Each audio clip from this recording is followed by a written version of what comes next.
Vidal souffrait d'une douleur irréelle. Plié en deux, il sentait que l'attaque du lieutenant Deggio avait fragilisé son lien avec le monde matériel. Il avait compris que si celui-ci portait un coup fatal, il resterait à tout jamais dans le royaume des morts. Il ne pouvait pas mourir. Pas maintenant. Le jeune médecin avait encore tellement de choses à démystifier et à régler. Il avait finalement trouvé la Terre Zéro qui pourrait abriter l'humanité et il devait s'assurer que le peuple de la station spatiale Omnica pouvait s'y installer en paix avec les habitants actuels. L'éclaireur se releva, chambranlant. Son ancien mentor le fixait d'un regard déconnecté. Ce n'était plus l'homme qui lui avait enseigné à se battre et à diriger. Ce dernier répéta. « C'est la fin, Vidal. Autant dans ce monde que dans l'autre, je suis plus fort que toi. L'élève ne dépassera jamais le maître. » À ces mots, le lieutenant Deggio chargea à nouveau. Vidal esquiva de justesse ses deux coups de lame, mais son poing connecta avec le visage du jeune médecin. Dans un silence inadapté, l'aîné des Valducers fut projeté sur plusieurs mètres avant de s'effondrer à nouveau au sol. Il était vaincu. Il ne pouvait pas se battre contre les morts. « Dis-moi, Vidal, c'est toi qui as fait monter ton frère à bord du vaisseau? Il est tellement imbécile qu'il n'aurait jamais pu penser à ce plan seul. » Oui, c'est moi.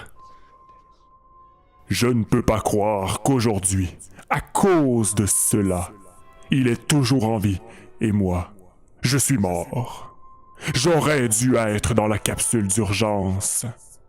Vous aviez encore besoin d'un chef. Notre mission est un échec. Le second lieutenant se concentrait de toutes ses forces pour ne pas fermer les yeux. Il ne pouvait pas se laisser aller. Une présence s'approchait de lui silencieusement et se pencha à ses côtés. Il n'était plus capable de se battre. À ce moment, une voix familière l'interpella. « Garçon, tes amis ont encore besoin de toi à Hartbourg. Il faut que tu t'accroches. » Commandant Amer? Ne me dites pas que vous êtes... Cincini a attaqué. José est rendu avec eux. Tu dois y retourner prestement. Ils ont besoin de toi. Je dois d'abord finir, c'est pourquoi je suis venu ici. Fais-le en paix. Je protégerai tes arrières. S'il te plaît, dis à ma femme et à mes enfants que je les aime. Le père de famille dégaina son épée et engagea en combat le lieutenant Deggio.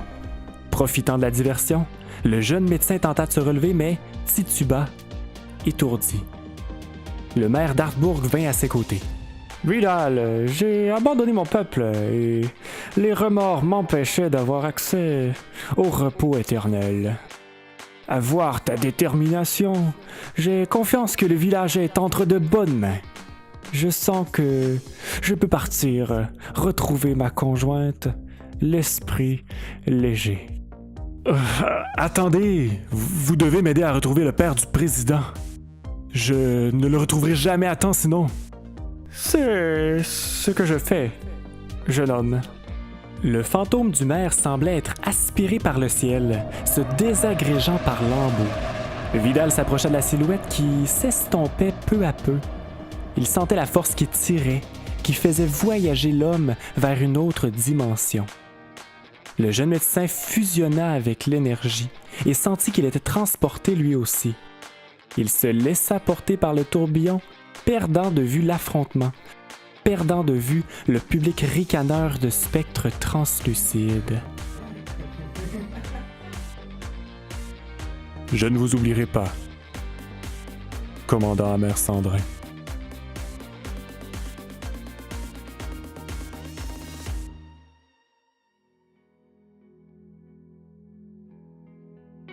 Vidal flottait dans un vide lumineux. Il n'avait aucune apparence physique et se sentait submergé par un sentiment de bien-être absolu. Autour de lui, Des milliers de formes ressemblant à des lucioles virevoltaient à travers l'immensité incolore, s'entremêlant les unes aux autres. Il savait qu'il s'agissait d'âmes de personnes défuntes qui avaient obtenu leur repos éternel. Alors que le royaume des morts était un calque triste et souffrant du monde réel, cet endroit lui paraissait comme la retraite parfaite pour l'éternité. Il se sentait choyé de pouvoir l'apprécier de son vivant. C'est alors qu'une question traversa son esprit. Était-il encore réellement vivant? Peut-être venait-il de mourir au combat contre le lieutenant Dejio et que le maire l'avait simplement dirigé vers le repos éternel. En même temps, il se surprit à ne pas vouloir se départir de ce sentiment enivrant de plénitude. Les soucis qui le tourmentaient habituellement se faisaient muets. Il en oublia un instant la raison de sa présence. Artemas Certain. C'était le nom du présumé père du mystérieux président que lui avait partagé Malitia. À cette pensée, il sentit qu'un contact s'était fait avec une boule lumineuse, comme si elle avait lu dans ses pensées.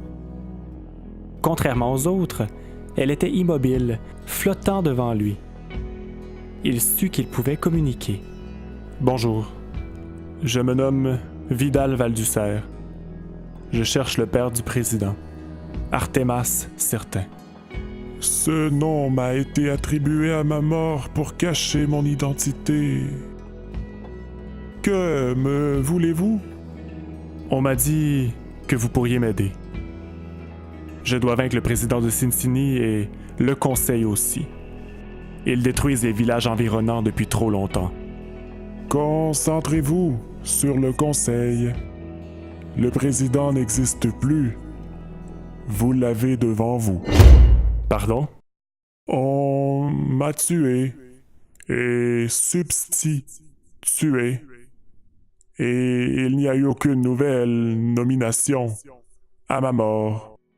Vidal réalisa qu'il ne comprenait pas les subtilités politiques de Cincini. Il s'informa davantage. Vous devez m'expliquer en détail, pour le bien de votre patrie. Je viens de loin, je ne comprends pas le fonctionnement de la capitale. S'il vous plaît, racontez-moi votre histoire. Avec plaisir. Le conseil a été créé dans le but d'être une représentation du peuple. Il élit périodiquement un président qui agit à titre de souverain impartial.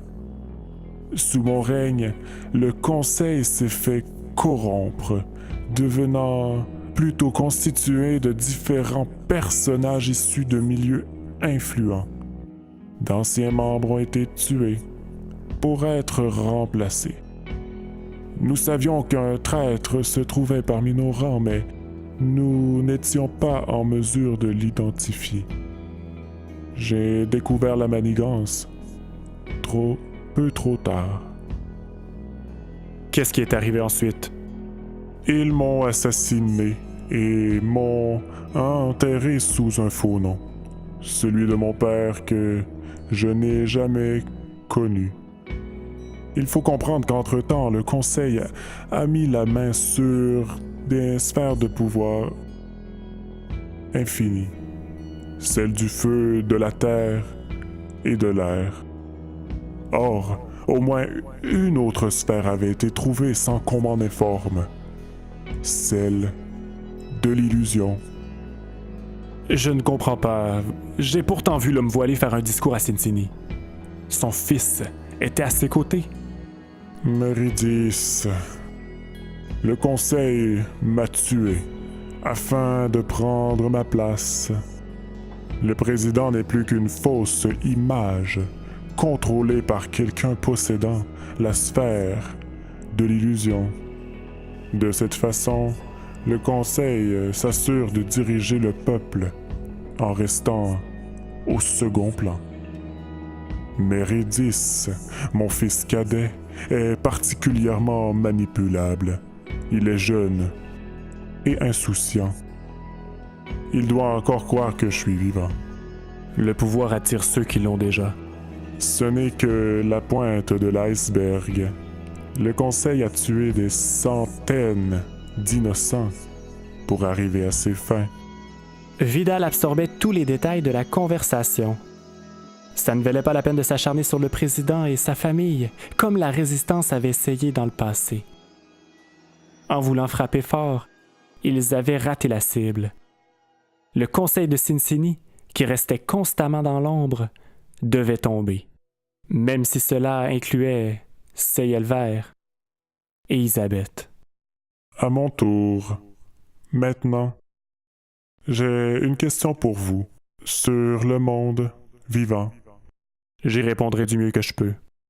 Avez-vous entendu parler de mon deuxième fils, Fairview, certain? Je croyais que je le trouverais dans le royaume des morts, mais il n'était pas là-bas et ne se trouve pas non plus au repos éternel.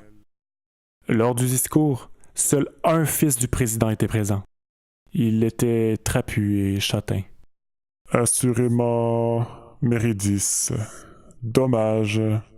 Fairview aurait définitivement pu vous aider à réaliser vos objectifs. Je le gardais proche du conseil pour les surveiller. Il a probablement été capturé, soit par eux, soit par son ami de cœur, cette satanée sorcière du marécage. Malitia? Vous la connaissez? Savez-vous si elle détient mon fils? Non. Enfin, je ne crois pas. Si vous la connaissez, alors demandez-lui de vous emmener jusqu'à mon fils, Fairview. Il est en vie quelque part. Dites-lui d'ouvrir mon coffre secret. Il y trouvera le nécessaire pour reprendre Cincinnati des mains du conseil. L'élu de la mort était confus par toutes ces révélations.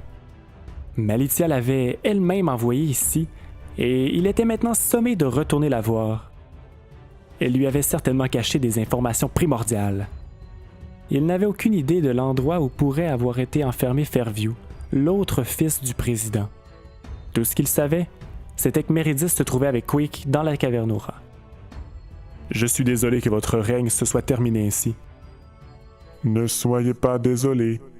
Je suis bien maintenant. Or, je vous serais éternellement reconnaissant si vous pouviez réparer ce que j'ai détruit de mon vivant. J'y veillerai. La luciole de lumière s'éclipsa telle une étoile filante dans l'immensité immaculée. Vidal examina autour de lui le décor vide qui s'étendait à perte de vue. Soudainement, il remarqua une tache noire difficilement manquable. Grossissant à vue d'œil, il constata qu'il s'agissait de l'ombre à tête de corbeau, le dieu de la mort. La créature le fixait, la tête penchée sur le côté. C'est l'heure de rentrer, maintenant. Un rugissement éloigné, semblant venir d'un autre monde, se fit entendre. On t'appelle Vidal. Ton heure n'est pas encore arrivée. Le jeune médecin se sentit être absorbé, comme il l'avait été quelques minutes plus tôt. Il ressentait une immense tristesse à l'idée de quitter cet endroit si paisible. Il savait qu'il ne revivrait plus de son vivant cette sensation et qu'il devrait à nouveau être confronté aux terribles émotions humaines. L'horizon blanche autour de lui se brouilla, étant absorbé par la tache noire que représentait la silhouette du corbeau. Il envahit son champ de vision, le déconnectant par le fait même du royaume des morts. Une matière humide et sableuse rampait le visage de Vidal. Il entr'ouvrit les paupières pour apercevoir son fidèle compagnon, Seigneur Doucet, qui lui léchait les joues. Emballé, l'animal grogna en le voyant et enfonça ce museau à répétition dans ses côtes. De peine et de misère, l'éclaireur leva les bras pour enlacer et flatter le var gras. « Seigneur Doucet a décidé de m'aider à laver ton visage, mentionna une voix que Vidal reconnaissait. Sa Majesté trempait un chiffon dans un plat rempli d'eau et s'affairait à rincer le corps de l'élu de la mort. Surpris, le jeune homme se releva et examina ses bras. Il présentait de nombreuses plaies et était complètement taché de boue. Nous vous avons retrouvé, Fax, et toi, dans un fossé. Où sommes-nous? Le second lieutenant fit mine de se lever debout, mais Ordogantre 9e s'interposa pour l'arrêter. Tout va bien. Prime est revenu. La résistance a repris le contrôle d'Artbourg. Et les Cinciniens de l'armée ont été faits captifs. Le temps de trouver une meilleure solution pacifique. Les protagonistes se trouvaient dans une tente. La toile à l'entrée fut relevée, laissant paraître Ericane. La jeune femme sauta au cou de Vidal. Pris par surprise, il figea.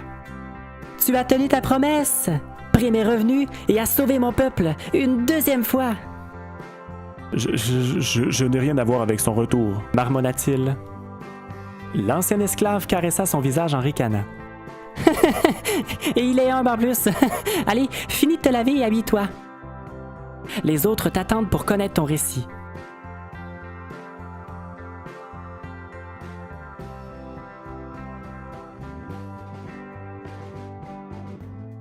C'était le 22e épisode de la saison 1 de Terre Zéro.